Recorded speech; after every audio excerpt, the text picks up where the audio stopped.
السلام عليكم ورحمة الله وبركاته. النهاردة هكلمكم برضو عن قصة حقيقية. القصة الحقيقية دي بتتكلم عن ايه؟ عن امرأة حست فجأة ان هي عايزة تموت وان هي مش حابة الحياة. القصة دي بتقول ايه؟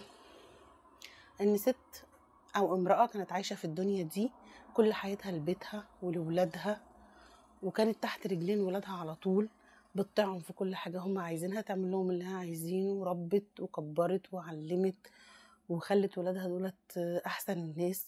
ولكن بعد المشوار الطويل ده كله، كل واحد من ولادها ابتدى ليه بيته وليه حياته وليه شغله، وبقت هي على الهامش بالنسبة له. ففجأة لقت نفسها لوحدها، ولادي في بيوتهم وفي شغلهم ومع اولادهم، وانا بيتسأل عليا بس كل فين وفين. ما بقتش هي مركز الاهتمام بتاع ولادها زي ما كانوا هم مركز اهتمامها طول السنين وطول الحياة. فجأة لقت نفسها حاسة ان حياتها ملهاش لازمة وملهاش قيمة، هي لا بتربي حد ولا هي مهتمية بحد دلوقتي، ومفيش حد مهتم بيها.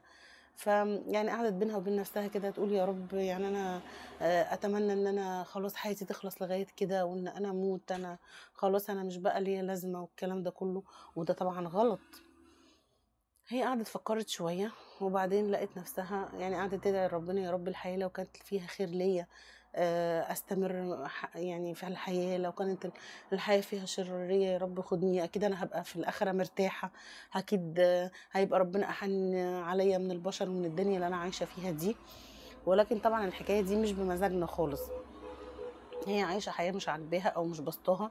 فهي بينها وبين نفسها قعدت تفكر كده، طيب انا هعمل حاجة، انا هقرب من ربنا بزيادة، انا هخلي حياتي كلها لربنا، لطاعة ربنا، علشان اقرب من ربنا واطلب منه اللي انا عايزاه. وان ربنا اذا كان حياتي كده او كده اموت وكده. فالمهم هو ده التفكير اللي جالها، ان هي تحط كل حياتها وتكرسها لربنا سبحانه وتعالى. فحطت في دماغها الموضوع ده. هي كانت مسلمة وبتصلي وست كويسة، ولكن هي طبعا ايه، ما كانش عندها وقت بقى ان هي تهتم قوي بالنوافل، ما كانش عندها وقت ان هي تقوم الليل او ان هي تعمل حاجات كتير او تقرا قران بكتير والكلام ده. المهم هي حطت في دماغها ان هي تعيش حياتها كلها لله سبحانه وتعالى، وبناء على ذلك بقت بتقوم بالسنن كلها، بتصلي صلاة الضحى، بتقوم الليل سواء إذا كانت قبل ما تنام أو قبل صلاة الفجر. هي بتصحى لوحدها لصلاة الفجر، قبل الصلاة ما تبدأ هي بتبقى مستعدة ومتوضية وقاعدة مستنية الأذان أول ما يدن علشان هي تبتدي تصلي الصلاة بتاعتها. هي دي الجزئيه والنقطه اللي انا مهتميه بالكلام عنها النهارده، ان انا عشان التزم بالصلاه اللي اغلبيتنا احنا بنبقى مقصرين فيه، اغلبيه الناس او اغلبيه الوقت.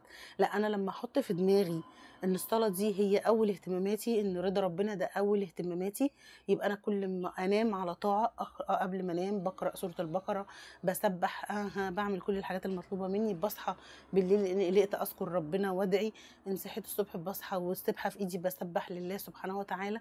فاللي هي عملته ده كله قراءة القرآن بدل حياتها تبديل تام.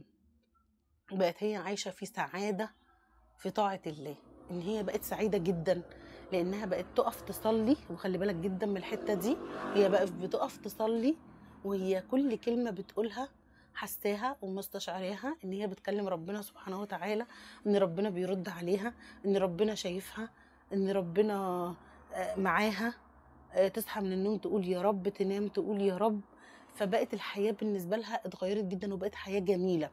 بقت خلاص مش عايزة تموت، بقت عايزة تعيش أكتر عشان تطيع ربنا أكتر، عشان تحس بلذة الطاعة أكتر، في تسبيح، في قراءة قرآن، في صوم، في صلاة. الصلاة جميلة قوي لما تقعد تحس ان انت بتكلم ربنا، وان انت كل كلمة بتقولها انت حاسسها، وان ربنا سامعك وشايفك، وان ربنا بيرضى عليك. وتبص تلاقي نفسك الدنيا حلوة قوي قوي قوي قوي. والست بناء على ذلك اتغير حياتها وبقت بتحب حياتها، وبقى اولادها بيجوا لها زي الاول، بس هي برضو بقت اسعد من الاول بكتير في طاعة ربنا سبحانه وتعالى. ودي الحاجة اللي النهاردة احنا عايزين نتكلم فيها ونقول عليها.